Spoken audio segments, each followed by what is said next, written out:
The person who I wanted to have on my show today is Nina Ahmad, and I need to call her Dr. Nina Ahmad. Many people don't know that she's not just a person who's active in politics, but she's also, I would call her a rocket scientist. I mean, technically not a rocket scientist, but anybody who has a PhD in chemistry is in effect a rocket scientist. So before we hear from her, you see her now, let me give some quick background so you know why I enthusiastically support and endorse Nina Ahmad, and will be making a campaign contribution.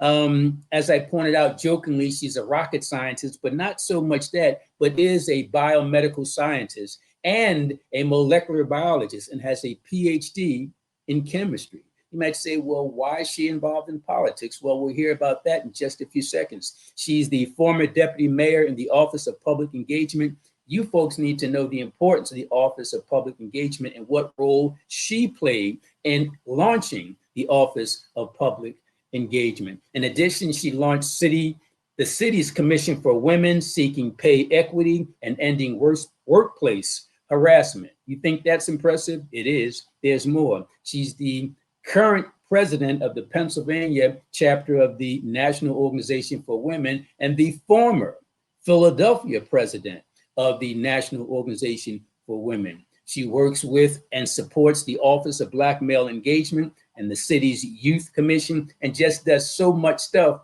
But for me, the most important thing is that she identifies as a progressive. And to me, that's the test. So without further ado, Dr. Nina Ahmad, how are you today? I am very well, and even better after listening to those wonderful young women. Wow. Talking about information elevates. I've been Yes. using information equals power. That's the whole Yes. paradigm I'm working, but that elevation piece is even more critical.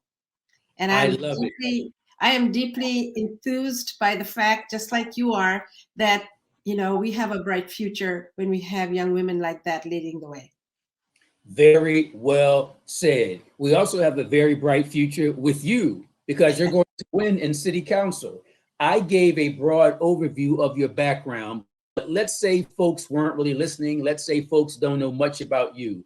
Explain in 3-4 minutes who you are and your background. So I come to this country, to this city, from a war-torn country, and that has shaped what you call my progressive policies and politics, because I have seen that you can't shut people up. People will die for freedom. Your ancestors and your community, the African American community, understands that very keenly.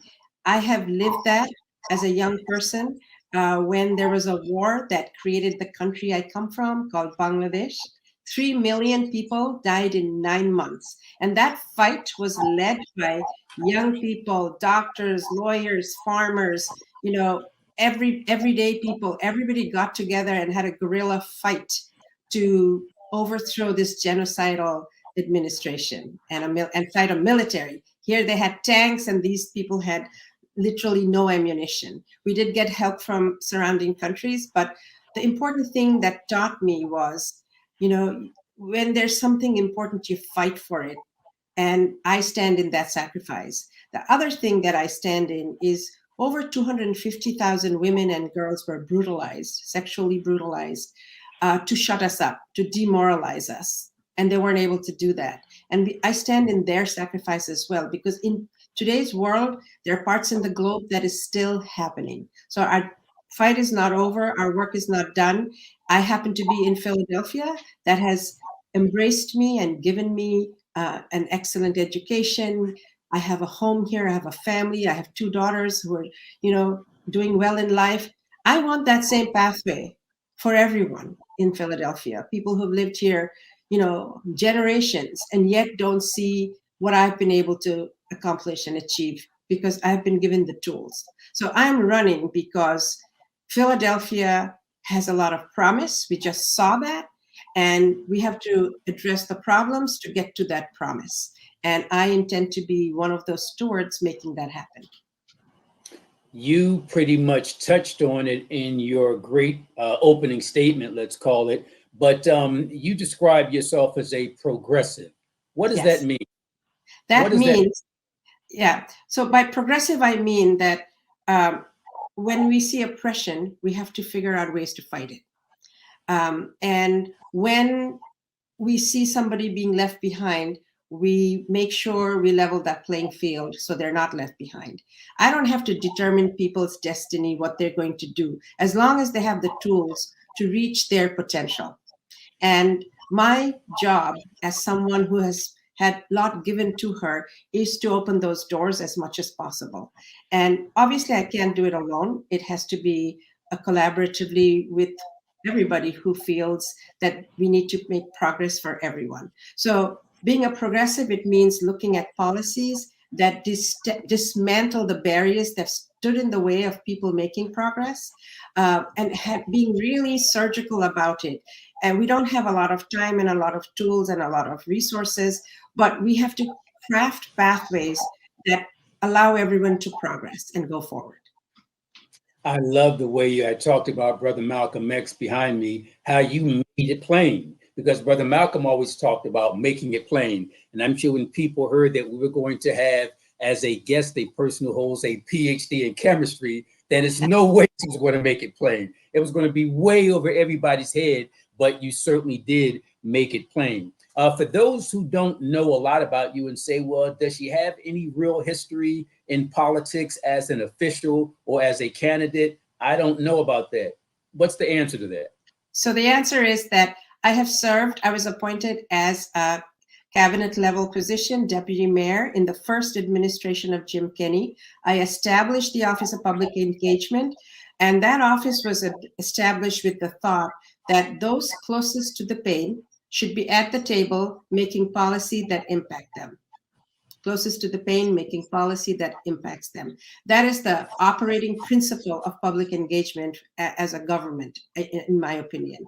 And I got that because I served President Obama on an advisory commission where he had appointed me, and I saw his Office of Public Engagement, and I saw the role government can play to really elevate all those who've left behind. And so having served at a federal level in an advisory capacity, I got to see the value of breaking things down to its very concrete, granular level, disaggregating data as we call it.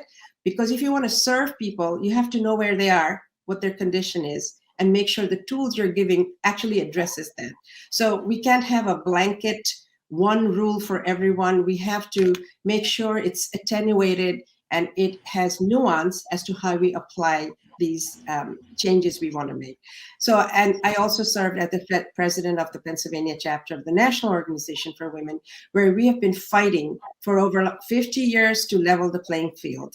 And we have a fantastic chapter in Philadelphia led by my good friend, Vanessa Fields, who comes from DC 47. She leads the retired group there as well.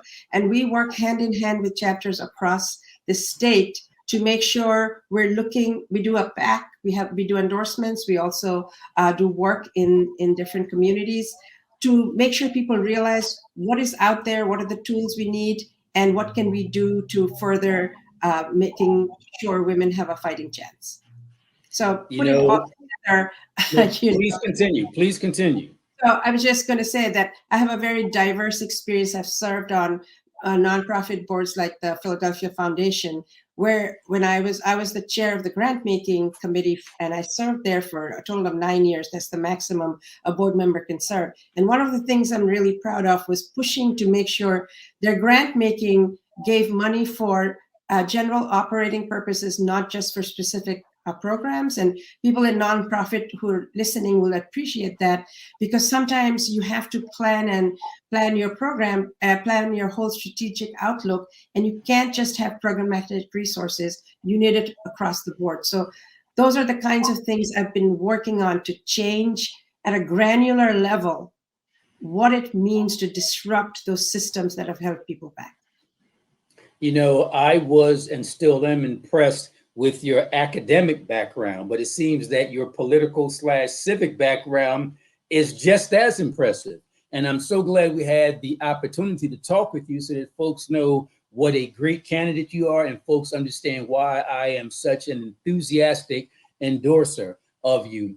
We don't have a whole lot of time in addition to what we already talked about, maybe 3 or 4 minutes. But first thing I want to ask you is if folks want more information about your campaign, who your specific policy positions, who's endorsing you, how can folks get more information about you? Yeah, please go to my website, ninaforphilly.com, NINAFORPHILLY.com. If you want to see me on Twitter, it's Nina Ahmed PHL, and that's at Nina Ahmed PHL. And if you want to reach me on Facebook, it's Nina for Philly. If you want to reach me on Instagram, it's also Nina for Philly. I am always responsive to anybody who reaches out to me. My daughter, who also staffs me a lot of times, she tells people, when you email my mom through the website, she will respond to you within 24 hours or let you know if she needs more time. Because I deeply believe that responsive and communicating is one of the fundamental principles that gives hope to people. And that's why I want to serve with that in mind. I didn't know anything about the Office of Public Engagement until I found out that you launched it. And I'm like, why didn't somebody come up with this 50 years ago? I mean, it's that important. And we can tell that you are sincerely into public engagement. Folks who just tuned in, you're listening to the voice of City Council candidate Nina Ahmad. I have her on because, in my personal opinion, she's such a qualified candidate. She has to be among the 5 who are placed in a position to be elected. Now, this is just the primary in May, but because one party, the Democrats, outnumber the Republicans 7-1, pretty much those who win in May will also win in November. Dr. Nina Ahmad. And by the way, folks need to know she holds a PhD in chemistry. I wasn't joking at the beginning when I said she's a rocket scientist because she's that academically and intellectually thorough, but not in an elitist kind of way. She's a person of the people. And you could tell that the way she presented herself today, and as you found out about this Office of Public Engagement. Nina, in our final minute or two, or 3 or 4 minutes, however much time you need, this is the TV courtroom show. And in courtroom proceedings, as in trials, they have a closing argument. So we're going to give you 2 to 3 minutes or so for your closing argument. Anything you want to add, anything you want to repeat, anything you want to highlight, the microphone is yours. First, thank you to you, Michael Coard. You have always had my back. You have always had conversations to understand who I am. And you're allowing me this opportunity to have a conversation with Philadelphia through your courtroom event. So I'm very grateful for that. 2, I'm very grateful to Philadelphia, as I said before. And I always reiterated that it is the community, and particularly the Black community, that has really embraced me and helped me get on this political path. But otherwise, I could not do it. I did not mention earlier that I did run for office before. I was the Auditor General candidate from the Democratic Party 20. I won a very contested primary, and in the general, I just ran out of steam. It takes so much resources to fight back all the lies that the Republicans were throwing against me. But the point is, I got in there. I got over 3 million votes. I got more votes than Hillary Clinton in 2016, more than Barack Obama in 2012, which says we have made progress. We have to continue to make progress to get an immigrant, brown, Muslim woman like me, a scientist and an advocate for women, to get as far as I did. This time, I'm going to cross that finish line for Philadelphia that has always had my back. And I thank all of you for listening to me, and hopefully I can earn everybody's vote. My ballot number is 66. Just like Route 66 going forward. So thank you very much again, Michael. I deeply appreciate your support. In our final 10 seconds, I want to thank our producer, our engineer, Roland, for putting up your website. But for those who missed it, please repeat your website once again. My website is ninaforphilly.com. I got to tell you, I don't know if I want to call you Dr. Ahmad or Sister Nina. I'll call you both. I just want to make sure that folks support me in supporting you and voting for you on or before May 16th. One of the new city council members, assuming you all do the right thing, Nina Ahmad. Thank you very much for spending time with us. Have a wonderful weekend. Thank you so much. I appreciate everything. Thanks to everyone.